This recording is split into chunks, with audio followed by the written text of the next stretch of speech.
बिस्मिल्लाहिर्रहमानिर्रहीम। अस्सलाम वालेकुम नाज़रीन, एक नए इन्वान के साथ दस्तावेज़ में हाजिर हूँ एक बार फिर। शक्ल कमर का मौजज़ा और एक सरदार का ईमान, बहावाला अल-ख़साइस अल-कुबरा मौजज़ात मुस्तफ़ा सल्लल्लाहु अलैहि वसल्लम। कभी कभी कोई एक लम्हा, एक मंजर इंसान की सारी ज़िंदगी बदल देता है। ये वाक़या उन दिनों का है जब मक्का की सरजमीन पर कुफर का अंधेरा छाया हुआ था और हज़रत मोहम्मद सल्लल्लाहु अलैहि वसल्लम अरब की निशानियाँ दुनिया के सामने पेश फरमा रहे थे।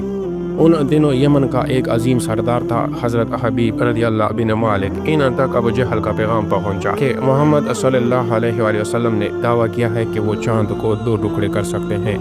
अगर सच है तो फलां तारीख को आ जाओ और ख़ुद देख लो। हज़रत हबीब रज़ियल्लाहु बिन मालिक ने सफ़र बांधा और मक्का के करीब कोहे अबू कैस पर पहुंच गए, जहां कुफार मक्का ने मुतालबा कर रखा था कि अगर मोहम्मद सल्लल्लाहु अलैहि वसल्लम सच्चे नबी हैं तो आसमान पर मौजज़ा दिखाए। और फिर वो लम्हा आ गया।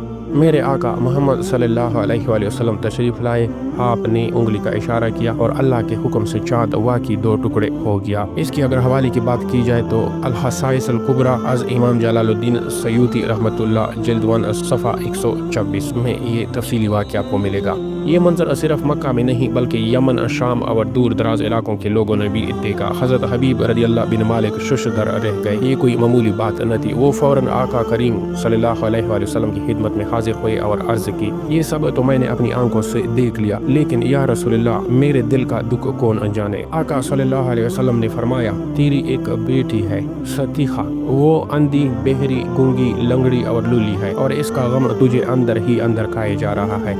जाओ, अल्लाह ताला ने उसे शफा अता फरमा दी है। हज़रत हबीब रज़ियल्लाहु हैरत व यकीन की कैफियत में दौड़ते हुए घर पहुँचे, दरवाज़ा बजाया और दरवाज़ा इनकी बेटी सतीहा ने खुद खोला। सतीहा न सिर्फ ठीक हो चुकी थी बल्कि ज़बान से भी बोल रही थी, अशहदु अन्ना ला इलाहा इल्लल्लाह व अशहदु अन्ना मुहम्मद रसूलुल्लाह। हज़रत हबीब रज़ियल्लाहु ने पूछा, सतीहा तुझे ये कलमा किसने सिखाया? तो इसने जवाब दिया, अब्बा जान, वो अजीम हस्ती जिन्होंने आसमान को हुक्म दिया वो खुद आए थे, इन्होंने मेरी ज़ियारत फरमाई, मुझ पर हाथ फेरा और मुझे कलमा पढ़ाया। हज़रत हबीब दौड़ कर वापस रसूलुल्लाह सल्लल्लाहु अलैहि वसल्लम के पास आए, कलमा पढ़ा और इस्लाम कबूल किया। यही नहीं बल्कि वो बाद में इस्लाम के अजीम मुजाहिद और दाई बन गए। नाज़रीन, इस वाक़े से हमें क्या सबक सीखने को मिलता है? ईमान आंखों से देखने से नहीं, दिल के यकीन से आता है। रसूलुल्लाह सल्लल्लाहु अलैहि वसल्लम जिस्मानी और रूहानी शिफा का ज़रिया है। नबी अकरम सल्लल्लाहु अलैहि वसल्लम को अल्लाह ने दिलों के हाल की मारिफत अता फरमाई है। अल्लाह ताला जब किसी को हिदायत देना चाहे तो इसके लिए दरवाजे खोल देता है। नाज़रीन, ये था शक्ल कमर का एक अजीम वाक़या जो न सिर्फ माजिज़ा है बल्कि हिदायत की रोशनी भी है। अगर आपके दिल को ये वाक़या छू गया हो तो वीडियो को शेयर करें, लाइक करें और दस्तावेज़ चैनल को सब्सक्राइब करना न भूलिए। मिलते हैं एक और मालूमाती वीडियो में, तब तक के लिए अल्लाह हाफिज़।